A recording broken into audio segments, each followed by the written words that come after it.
Thank you. You proceed. Your Honor, இந்த குற்றவாளி கூண்டிலே நின்று கொண்டிருக்கிறாரே இவர் யார் தெரியுமா? பிரபல சீட்டிங் சாம்பியன் குரங்கு குப்பன். இவர் இங்கு நின்று கொண்டிருக்கும் எனது கட்சிக்காரர் முள்ளமன்றி முனியாண்டியிடம் தனது தங்கை திருமணத்திற்காக 1 லட்சம் ரூபாய் கடனாக வாங்கியிருக்கிறார். பணம் கொடுத்த எனது கட்சிக்காரர் பணத்தை ஒரு நாள் திரும்ப கேட்டிருக்கிறார். அப்படி கேட்டதற்கு இந்த குரங்கு குப்பன் என்ன பதில் அளித்திருக்கிறார்? வாங்கிய பணத்தை திருப்பி கொடுக்கும் பழக்கம் எங்கள் குரங்கு வம்சத்துக்கே இல்லை என்று பேசியிருக்கிறார்.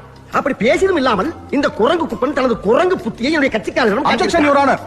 ஏயா இன்னைக்கு நீ இப்படி வீர வாங்குற? நீ வாதாரப்ப என்னைக்காவது நான் குறுக்க போந்துக்கலாம். அடிக்கடியா ஒரு மனுஷன் கிராஸ் பண்ணா ஒரு ஆர்டரா ஃப்ளோவா போயிட்டு இருக்கல. கூட கூட பேசினா மறந்துட மாட்டானா? அடச்சி Samariya.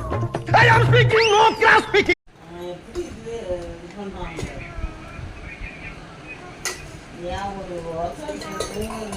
Thank you. You proceed. Your Honor, இந்த குற்றவாளி கூண்டிலே நின்று கொண்டிருக்கிறாரே இவர் யார் தெரியுமா? பிரபல சீட்டிங் சாம்பியன் குரங்கு குப்பன். இவர்